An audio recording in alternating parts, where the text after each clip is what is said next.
우리 사모가 저보다 이 선교 보고를 더 잘해요. 저는 어제 일도 깜빡깜빡하고 지금 영상을 보면서도 저렇게 했었구나.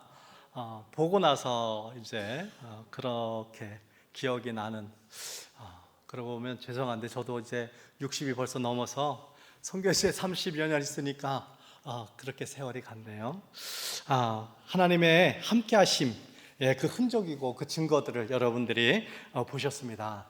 그리고 여러분들의 기도의 응답을 지금 여러분들이 보신 거예요. 하나님께서 여러분들의 그 기도, 한 사람 한 사람의 기도를 하나님께서는 들으시고 그 기도에 역사하십니다. 그래서 여러분 실망하지 마시고 지금 당장 눈에 보이는 것 같지 않아도 우리 하나님께서는 기억하여 주시고 또 그 기도를 통해서 일하시고 계시다는 그 사실을 여러분들이 꼭 기억해 주세요. 오늘 주보에 보니까 우리 양구중앙교회가 후원하는 선교사님들이 8분이나 돼요. 8나라. 여러분들이 세계를 품고 지금 있는 거예요. 8개 나라를 품고 또 선교사님들을 위해서 그 나라를 위하여서 기도하고 있다는 그 자체가 참 놀라운 것 같아요. 누가 양구중앙교회를 시골교회라 그러면 저한테 말씀해 주세요. 이 세계를 품은 교회를 향하여서 비록 이 시골이라고 하는 그곳에 있지만 그러나 우리들 성도님들의 마음속에는 세계가 있고 그곳에서 역사하시는 하나님의 그 역사를 여러분들이 증거하고 있다는 사실이 너무 놀랍습니다. 오늘 또 함께 말씀을 나누려고 하는데요, 이 안디옥 교회에 대한 이야기예요. 이 사도행전에서 안디옥 교회가 본격적으로 나오기 시작하는 것이 12장에서부터 시작이 되지만 13장에서 이 안디옥 교회에 대한 얘기가 나옵니다. 그래서 이 사도행전 13장은 사실은 사도행전의 이 전환점이라고 그렇게 보시면 되겠어요. 12장까지의 이 주도적인 사역을 이끌었던 사도는 베드로 사도입니다. 13장부터는 이제 우리가 사울이라고 하는 바울 사도가 주도적으로 이끌어가는 것을 보게 돼요. 그리고 12장까지는 예루살렘 교회가 등장하고 가교회가 세계 선교를 이끌어왔다면 이제 13장 이후부터는 안디옥 교회가 세계 선교를 이끌어가게 됩니다. 이 안디옥 교회를 보면서 우리 양구중앙교회가 정말 이 안디옥 교회처럼 세계 선교를 주도해가는 그러한 이 교회로 우리 주님께서 쓰고 계시고 앞으로도 그렇게 쓰실 것을 바라보면서 정말 이 안디옥 교회가 어떤 교회인가, 하나님께서 왜 이 안디옥 교회를 들어서 사용하셨나, 이 이야기를 좀 잠깐 나누려고 합니다. 하나님께서 왜 안디옥 교회를 사용하셨을까? 이 안디옥 교회가 시작됐던 그 시기는 이 로마 제국이 지배했던 시대입니다. 특별히 이 로마 제국이 가장 안정되고 번성했던 그런 시대예요. 그런 시대 속에 이 안디옥 교회가 하나님의 손에 붙잡히게 되는 것이죠. 이 팍스 로마나 그 당시에 세계의 평화를 이루었고 유지해가고 있었던 그 시대입니다. 로마에 의해서 세계 평화가 이루어지고 있었던 그 시절, 하나님께서는 그 시간에 이 안디옥 교회를 통하여서 세계 선교를 이루어 가세요. 그래서 하나님은 세계 역사도 주관하시고 그 세계 역사를 통해서 하나님의 구원의 역사가 이루어가는 것을 말씀하고 계세요. 우리가 또 그 증거들을 많이 찾을 수 있어요. 그 증거 중에 하나가 바로 이 안디옥 교회라고 하는 사실이에요. 왜 하나님께서 이 안디옥 교회를 사용하셨을까? 이 안디옥 교회가 정말 좋은 교회예요. 안디옥 교회는 하나님이 기뻐하시는 교회예요. 하나님이 원하시는 교회예요. 그 3가지 이유가 있어요. 첫 번째는 좋은 일꾼들이 있다는 사실이에요. 우리 오늘 1장 1절을 보면, 13장 1절에 보면 함께 읽어볼까요? 1절, 안디옥 교회에 선지자들과 교사들이 있으니 곧 바나바와 니게르라 하는 시몬과 구네렛 사람 루교와 분봉왕 헤롯의 젖동생 마네엠과 및 사울이라.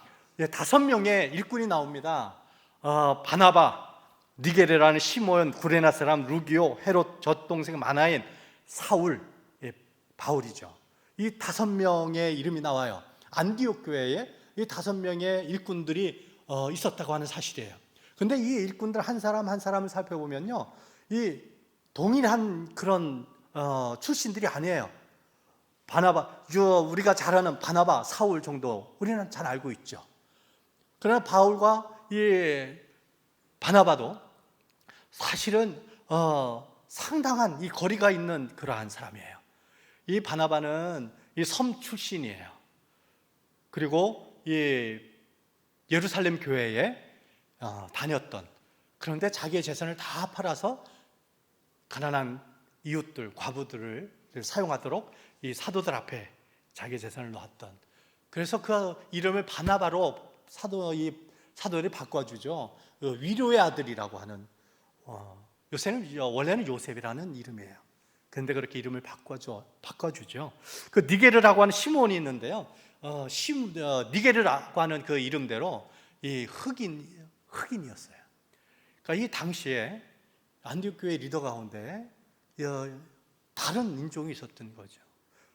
오늘날에 우리가 오늘은 많이 달라졌지만 이 당시에 이 흑인은 더 많은 차별을 받았던 그런 시기에 그도 이 교회 리더가 됐다는 사실이고, 구레네라고 하는 곳은 이 안디옥과는 멀리 떨어진 곳이에요. 지금 리비아 북아프리카에 있는 한 곳에, 거기서 이 안디옥이라는 곳으로 왔던 사람이에요. 헤롯의 젖동생 이 마나인, 헤롯이면 여러분 잘 알죠. 헤롯 대왕. 헤롯 대왕의 젖동생이라고 하는 것은 헤롯 대왕, 헤롯과 함께 같은 젖을 먹고 자랐다는 거예요. 이 중마고우라고 할 수 있어요. 그만큼 권력층하고 가까웠던 그러한 사람이고요. 특별히 사울은 유대인으로서 가말리엘 문화생의 바리새파로서 예수 그리스도를 핍박했던 사람 아니에요? 믿는 사람들을 잡으러 다메섹으로 갔던 그런 열심히 있는 사람이었지 않습니까? 그런데 예수님을 만나고 변화된 사람이에요. 자, 이런 5명의 사람들이 정말 다양한 사람들입니다. 지도자가 이렇게 다양하다면 교회 멤버들도 다양한 거예요. 안디옥 교회에는 참 다양한 사람들이 모여서, 이 다양한 인종들이 모여서 하나 된, 무엇으로요? 믿음으로, 말씀으로 하나 된 그러한 교회예요. 그래서 하나님께서 이 안디옥 교회를 들어서 사용할 때가 된 거예요. 이 로마라고 하는 이 거대한 제국이 통일되어 있는 그때에 이 마음껏 그 제국 안에서 활동할 수 있는 다양한 사람들을 하나님께서 원하신 것이죠. 그래서 하나님께서 이 첫 번째로 이 안디옥 교회를 하나님 부르신 거예요. 우리 여기 가운데 보면 요즘은 이제 다문화 가정들도 있고 해서 좀 보이지만 대부분은 다 한국 분들이잖아요. 여기에는 뭐 다 눈 좀 찢어지고 그죠? 커봐야 뭐 얼마나 크겠습니까? 수술해서 조금 크게 만든 정도지. 다 같은 민족으로 있는 저희들이잖아요. 그런데도 불구하고 다 같지 않아요. 이렇게 함께 모여 있지만 하나님께서는 다양한 마음, 다양한 출신, 바로 우리들을 모으셔서 하나님의 뜻을 이루어 가시는 것을 보게 돼요. 또 여기에 장로님도 계시고 권사님도 계시고 안수 집사님도 계시고 집사님들도 계세요. 하나님께서는 그렇게 직분을 주셔서 그 직분을 통하여서 주의 일을 이루어 가시기를 원하시는 거예요. 교회 아버지 같은 장로님, 어머니 같은 우리 권사님들, 또 형님 같고 누나 같은 집사님들, 또 우리 교사들, 얼마나 주님 앞에 헌신된 일꾼들이 있습니까? 우리 양구중앙교회가 참 큰 축복 중에 하나가 일꾼들이 있다는 것 같아요. 여기 계신 분들이 그렇게 하나님 앞에 헌신된다면 하나님께서는 이 양구중앙교회 한 사람 한 사람을 들어서 사용하실 것을 믿습니다. 이렇게 충성하시기를 주님의 이름으로 축복합니다.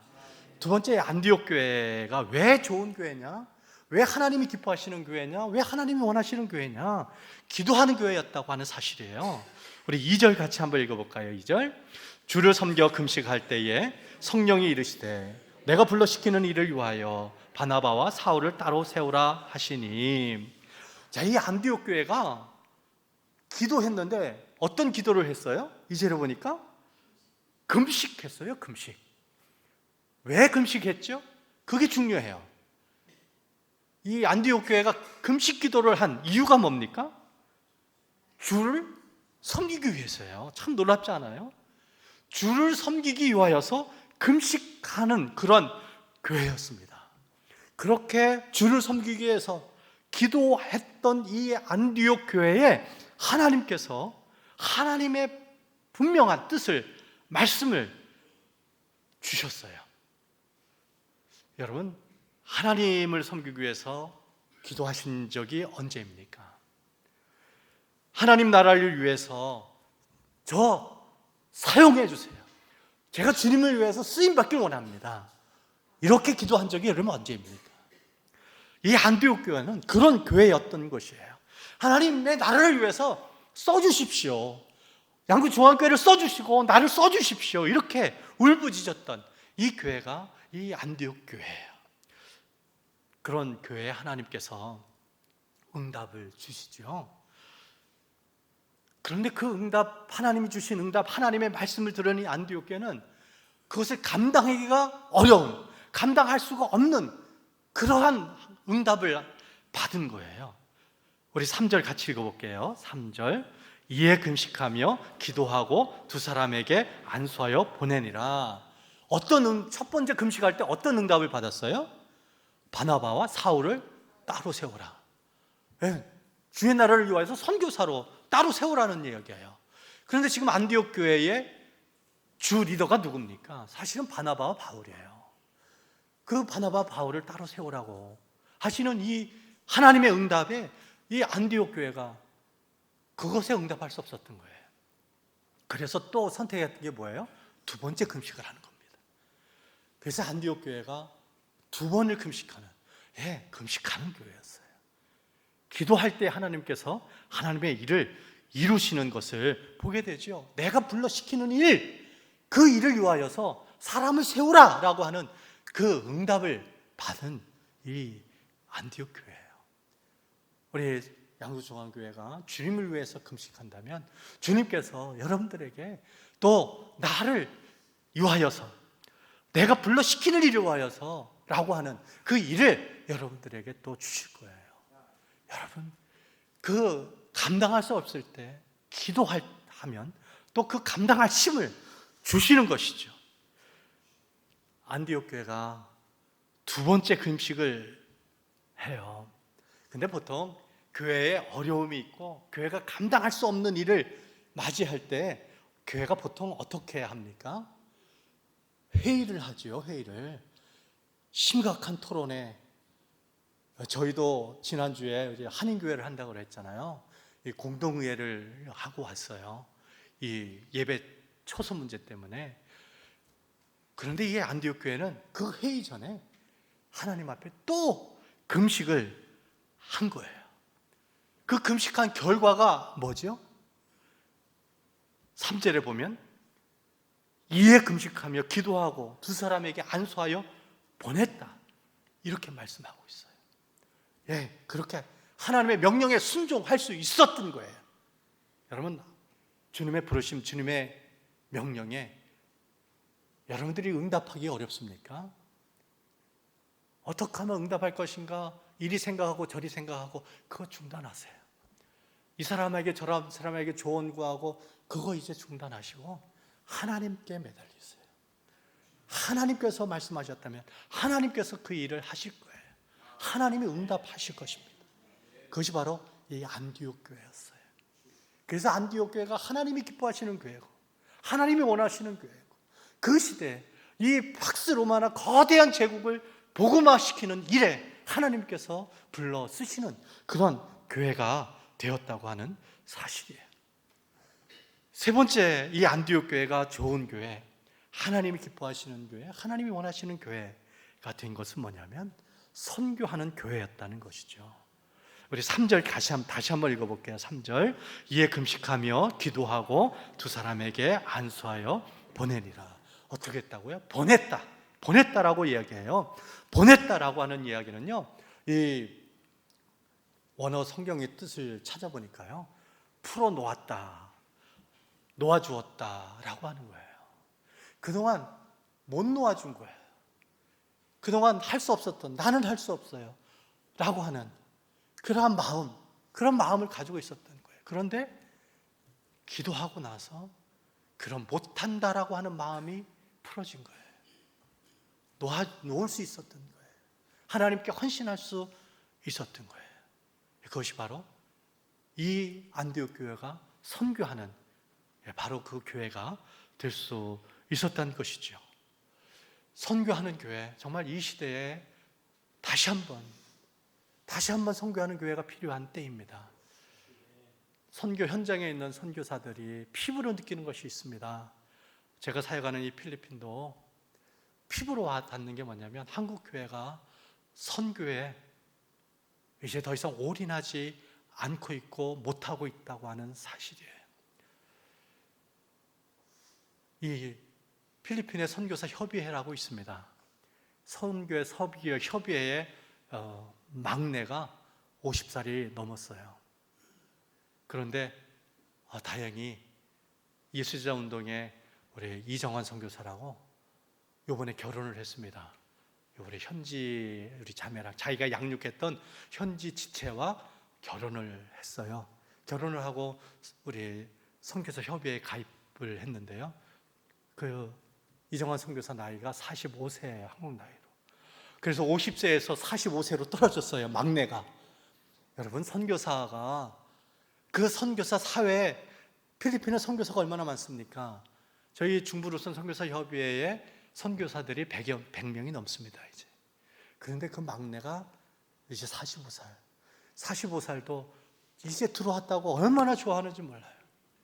한국 선교사 나이가 그만큼 늙었다는 이야기입니다. 60대 선교사들이 가장 많습니다. 40대, 30대 선교사들이 파송받지 않는다는 거예요. 파송하지 않고 있다는 거예요, 한국 교회에서.